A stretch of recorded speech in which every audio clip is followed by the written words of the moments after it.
नाम से सबको जय मसीह की। आज का वचन है उत्पत्ति की किताब, उसका 40 अध्याय 8 वचन। उन्होंने उससे कहा, हम दोनों ने स्वप्न देखा है और उनके फल का बताने वाला कोई भी नहीं। यूसुफ ने उनसे कहा, क्या स्वप्नों का फल कहना परमेश्वर का काम नहीं है? मुझे अपना अपना स्वप्न बताओ। मेरे प्रियो, यहाँ पर यूसुफ के विषय में, यूसुफ का जीवन में जो हुआ है, संभव हुआ है, उस विषय को हम देख सकते हैं। यूसुफ मिस्र देश में बंदी बनकर गया, गुलाम बनकर गया, बिखा गया, बिना गलती का वह बंदी गृह में डाला गया।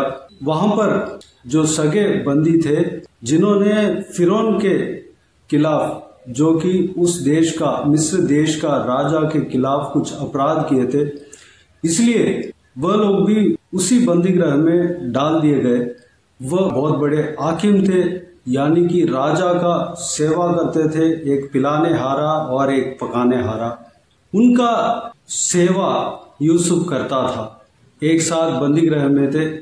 यूसुफ ज्ञानवान व्यक्ति था, क्योंकि परमेश्वर के आत्मा उनके अंदर था। उस देश में परमेश्वर को जानने वाला व्यक्ति शायद कोई नहीं था, या ज्यादातर कोई सुना भी नहीं होगा। लेकिन परमेश्वर के आत्मा को पाया हुआ व्यक्ति अपने तकलीफ को भी भूलकर दूसरों का तकलीफ को देखने का गुण यूसुफ के अंदर है। उस बात को हम देख सकते हैं। पिलाने हारा और पकाने हारा जो राजा का हाकिमों से था, उन दोनों व्यक्ति जो बंदी गृह में था, वह लोग एक दिन स्वप्न देखे थे, एक ही रात में स्वप्न देखे थे, और उस स्वप्न का अर्थ उन्हें समझ नहीं आया, इसलिए वह लोग उदास थे। यूसुफ उनको देखकर, उनके मुंह को देखकर इस तरह कहता है, आप लोगों का मुंह उदास क्यों है? तो दोनों व्यक्ति ने, जो पिलाने हारा और पकाने हारा, यूसुफ को कहा कि हम लोग ने स्वप्न देखा है, लेकिन उस स्वप्न का अर्थ बताने वाला कोई नहीं है। यूसुफ इस तरह कहता है, वह स्वप्न को मुझे बताओ, क्योंकि मेरा परमेश्वर ही उस स्वप्न का अर्थ को बता सकता है। और मेरा परमेश्वर स्वप्न का अर्थ को बताने वाला परमेश्वर है।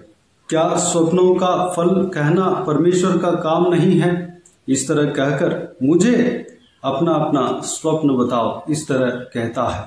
मेरे प्रियो, यूसुफ का हालत को हमको समझना चाहिए। यूसुफ अपने ही भाइयों के हाथों से, वह एक व्यापारी का, जो इश्माएली के हाथों में बेचा गया। उसके बाद इश्माएलियों के द्वारा मिस्र देश में पहुंचाया गया।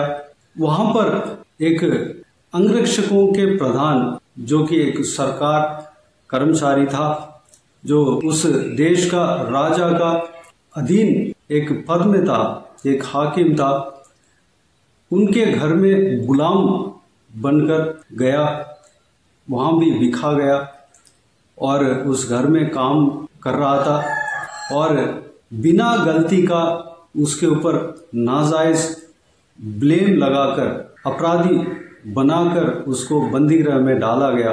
ये सारी बातें उसके अंदर छिपा होगा, उसका दिल दर्द हो रहा होगा, लेकिन परमेश्वर ही यूसुफ का सहायक है। परमेश्वर ही यूसुफ का एक शांति है। उसका पापा उनके साथ नहीं रहा, उनके सारे भाई उनके साथ नहीं रहा, उनके भाइयों से धोखा ही धोखा मिला, और जिस जगह पर काम कर रहा था, नौकरी कर रहा था, गुलाम बनकर रह रहा था, उस जगह पर भी बिना गलती का वह अपराधी ठहराया गया और बंदी गृह में डाला गया। ये सारी बातें उसका हृदय को छिदा होगा और दर्द होता होगा। वह घूट घूट कर ये सारे बातों को सोचकर अपने जीवन को नफरत करता होगा। लेकिन इस तरह की हालत अगर किसी इंसान को होगा तो जरूर अपने जीवन को नफरत करते होंगे। लेकिन यूसुफ खुश था क्योंकि परमेश्वर उसके साथ था, उसके संग था।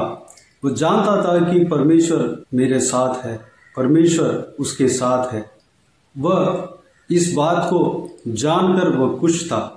वह हमेशा दूसरों का तकलीफ को देखकर दूसरों का तकलीफ से छुड़ाने का काम करता है। इस विषय को हम इस भाग में हम देख सकते हैं। दरअसल परमेश्वर के लोग इसी तरह गुण पाया हुआ होना चाहिए, क्योंकि प्रभु यीशु का जीवन में जब हम देखते हैं तो वह अपने लिए नहीं जिया बल्कि दूसरों के लिए जिया। यहाँ भी परमेश्वर का वह गुण, क्योंकि परमेश्वर का आत्मा को पाया हुआ यूसुफ परमेश्वर का यह गुण को पाया हुआ था। वह तकलीफ में होने के बावजूद भी दूसरों का तकलीफ को देखा और दूसरों को तकलीफ में जो फंस रहे थे उनको छुड़ाने का फैसला किया और वह छुड़ाने के लिए दूसरों को खुशी दिलाने के लिए वह काम करते हुए यहाँ पर देख सकते हैं। अंगरक्षकों के प्रधान के बंदीगृह में जो साथ में बंदी थे, पिलाने हारा और पकाने हारा, उनका मुंह का उदासी को वह देखकर उस उदासी से उनको छुड़ाने का काम करते हुए हम देख सकते हैं। वह परमेश्वर का नाम को लेकर उस उनके उदासी से, उनके दुख से छुड़ाने का काम करते हुए हम देख सकते हैं। मेरे प्रियो, जो पिलाने हारा और पकाने हारा, उनका कंफ्यूजन को, उनका उलझन को यूसुफ क्लियर करते हुए, दूर करते हुए हम देख सकते हैं। मेरे प्रियो, यह परमेश्वर का गुण है। परमेश्वर का सारे दास दासियां जितने भी पवित्र बाइबल में बताया गया है, उनका जीवन में जब हम देखते हैं तो वह दूसरों के लिए जिया, दूसरों को अपराधों को सहा, दूसरों का गलतियों को सहा, दूसरों के द्वारा जो तकलीफ आया उस सारे तकलीफ को सहा, इसलिए परमेश्वर से आशीष पाया। चाहे कोई भी आबेल से लेकर अब्राहम से लेकर आखिरी तक जो परमेश्वर के दास प्रेरित थे और आज तक जो परमेश्वर का सेवा करते हैं, उनका जीवन को भी जब हम देखते हैं तो परमेश्वर का यह गुण पाए हुए रहते हैं। किसी भी पासवान का या किसी भी परमेश्वर का दास दासियों का व्यक्तिगत जीवन को जब हम नोट करते हैं, देखते हैं, तो वह लोग भी परमेश्वर के आत्मा को पाए हुए, वह लोग भी इस तरह दूसरों के लिए जीते हुए हम देख सकते हैं, क्योंकि परमेश्वर का यह गुण ही है। परमेश्वर अपने गुण को अपने आत्मा के द्वारा अपने दास दासियों को देता है। मेरे प्रियो, हमें भी यह गुण पाना ज़रूरत है। हम अपने तकलीफ को देखते हैं, अपना सेल्फिशनेस को अगर हम देखते हैं, अपने सेल्फिशनेस के साथ हम जीते हैं तो उसमें कोई फ़ायदा नहीं, बल्कि परमेश्वर यह चाहता है कि हम दूसरों के लिए जिए, दूसरों का तकलीफ को देखकर दूसरों को उस तकलीफ से दूर करने का काम करें। उस गुण का उदाहरण प्रभु यीशु मसीह देकर गया है इस धरती में। उनका जो जीवन का हर एक संभव को जब हम देखते हैं तो वह अपने लिए नहीं जिया, वह अपने कंफर्ट के लिए नहीं जिया, अपने पेट को भरने के लिए नहीं जिया, अपने आराम करने के लिए नहीं जिया, बल्कि दूसरों का दुख को उनका जीवन से दूर करने के लिए वह घूमता रहा, फिरता रहा। दूसरों का तकलीफ को वह देखकर उस तकलीफ से उस व्यक्तियों को, उन लोगों को छुड़ाने का काम करने के लिए वह तकलीफ उठाया। वह दिन रात प्रार्थना किया, दिन रात ट्रैवल में रहा, दिन रात सफ़र किया, कहीं बारिश में भीगता रहा, कहीं बिना नींद का वह सेवा करता रहा। मेरे प्रियो, जब आखिरी में दूसरों के लिए अपने जान ही दे दिया, क्रूस पर आप और हमारे लिए अपना जान को ही दे दिया, क्योंकि हमको जीवन देना है, इसलिए वह अपना जान को दे दिया। अगर वो जान नहीं दिया होता, अगर वो अपने आप को क्रूस पर नहीं चढ़ाया होता, हम बच नहीं सकते थे। हम अपने ही अपराधों के कारण हम नाश होना था। प्रभु यीशु अपने जीवन देने के वजह से हम आज जीवित हैं, हम आज जिंदा हैं, हम आज जी रहे हैं, हम आज खुशी के साथ जी रहे हैं। हमारा परिवार में शांति है। हमारा खुशी के लिए, हमारा कंफर्ट के लिए, हमारा परिवार का सुरक्षा के लिए, आशीष के लिए ही अपना जीवन को कुर्बान देना पड़ा। अगला, जब हम प्रेरितों में से हर एक जन को जब हम देखते हैं तो अपना जीवन को तकलीफ में डालकर दूसरों के लिए जीते हुए हम देख सकते हैं। चाहे कोई भी परमेश्वर का चेला हो, चाहे कोई भी परमेश्वर का दास दासियां हो। उदाहरण पौलुस को जब हम देखते हैं, पवित्र प्रेरित पौलुस, वह अपना जीव काल में दूसरों के लिए ही जिया, प्रभु यीशु का सेवा किया, प्रभु यीशु के नाम से वह घूमता रहा, फिरता रहा, कई सारे तकलीफें उठाया, क्योंकि लोग उद्धार पाए, लोग अनंत नाश से बच सके, लोग अनंत मृत्यु से बच सके, लोग उस मीरास को पाए जो परमेश्वर हमारे लिए रखा है। मेरे प्रियो, हमें भी उस गुण के साथ जीना है, यही परमेश्वर चाहता है, प्रभु यीशु यही चाहता है। परमेश्वर का गुण हमारे अंदर होना चाहिए। हमें दूसरों को आंसू को पहुँचने का एक गुण हमारे अंदर होना चाहिए। दूसरों को तकलीफ को देखकर उस तकलीफ से उनको छुड़ाने का गुण हमारे अंदर होना चाहिए। दूसरों का परेशानी को देखकर हंसने वाला ना बनना चाहिए, बल्कि उनको उस तकलीफ से छुड़ाने वाला बनना चाहिए। यही परमेश्वर हमसे चाहता है, यही परमेश्वर करने के लिए कहता है। परमेश्वर कहता है, मैं तुम्हारे साथ जितना प्रेम किया उतना ही तुम अपने भाई बहनों के साथ प्रेम रखो, अपने पड़ोसियों के साथ प्रेम रखो, सगे मनुष्य के साथ प्रेम रखो। मेरे प्रियो, परमेश्वर हमसे जितना प्रेम किया उसी तरह हम भी दूसरों के ऊपर प्रेम रखना चाहिए। दूसरों के तकलीफ को देखकर हमें चुप नहीं रहना है, बल्कि उस तकलीफ से उन्हें छुड़ाना है। कम से कम उनके लिए प्रार्थना करना है, परमेश्वर के हाथों में सौंपना है, परमेश्वर से मदद उनके लिए मांगना है। इस तरह हम करते हैं तो हम परमेश्वर के भाता हुआ काम को हम करते हैं। तो आइए मेरे प्रियो, इस गुण को हम पाने के लिए अपने आप को परमेश्वर के हाथों में समर्पित करें। परमेश्वर ये गुण आपको देना चाहता है। पवित्र आत्मा का अभिषेक को जब हम पाते हैं, यह गुण हमारे अंदर आ जाएगा। हमें अपने आप इस कार्य को करने के लिए परमेश्वर उकसाएगा। पवित्र आत्मा का अभिषेक को पाना जरूरत है। तो आइए मेरे प्रियो, प्रार्थना में जाएं। स्वर्गीय पिता, दयालु परमेश्वर, आपको धन्यवाद देता हूँ आज के इस आपके बहुमूल्य वचन के लिए। आपको धन्यवाद देता हूँ परमेश्वर, बीते हुए दिनों में हमें संभाला, बचाया, सुरक्षित रखा। आपको धन्यवाद देता हूँ परमेश्वर।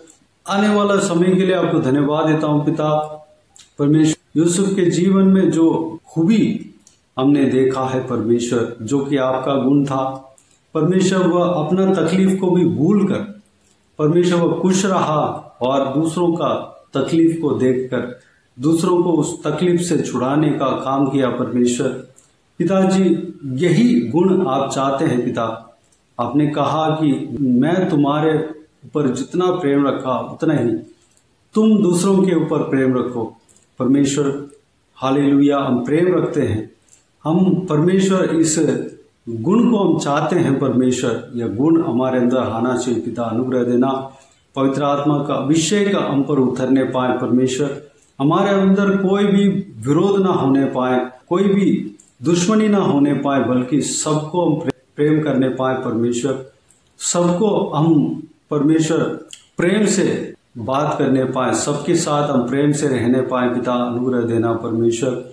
आप जिस तरह इस धरती में जिया परमेश्वर, आपने दूसरों के लिए जिया परमेश्वर, हम भी दूसरों के लिए जीने पाए, दूसरों को आशीष के लिए जीने पाए, दूसरों का उद्धार के लिए जीने पाए, दूसरों का छुटकारा के लिए जीने पाए, दूसरों का खुशी के लिए हम जीने पाए, दूसरों का मदद करने पाए। परमेश्वर अनुग्रह देना, दूसरों का भलाई के लिए हम जीने पाए।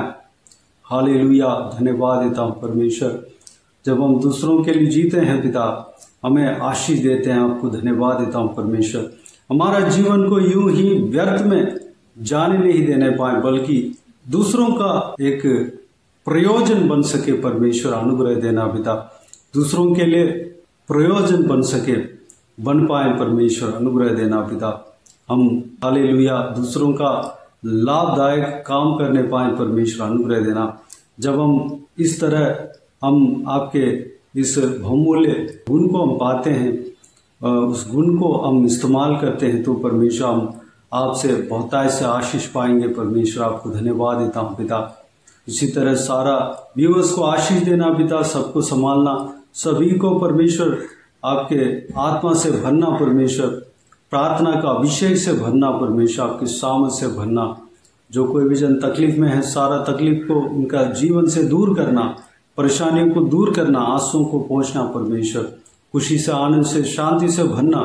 जिनका परिवार में परमेश्वर क्लेश है, सारा क्लेश को दूर करना। परमेश्वर परेशानी को दूर करना पिता, सुरक्षित रखना पिता।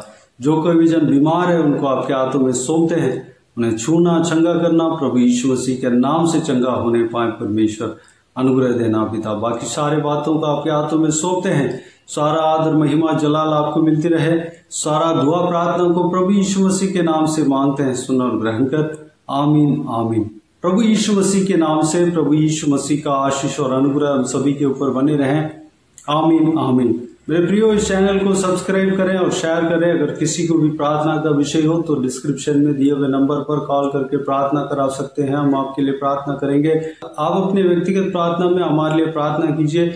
इस सेवकाई के लिए, इस सेवकाई का उन्नति के लिए, इस सेवकाई में जुड़े हुए हर एक जन के लिए, हर एक आत्मिक उन्नति के लिए, तरक्की के लिए, आत्मिक आशीष के लिए, संसारिक आशीष के लिए, पारिवारिक आशीष के लिए प्रार्थना करें। परमेश्वर प्रभु यीशु आप सबको आशीष दे। इस सेवकाई के द्वारा परमेश्वर आपके जीवन में कार्य किया हो वह भी हमें बता सकते हैं, ताकि हम सब मिलकर परमेश्वर को धन्यवाद दे सके, महिमा कर सके। प्रभु यीशु आप सबको आशीष दे। आमीन आमीन।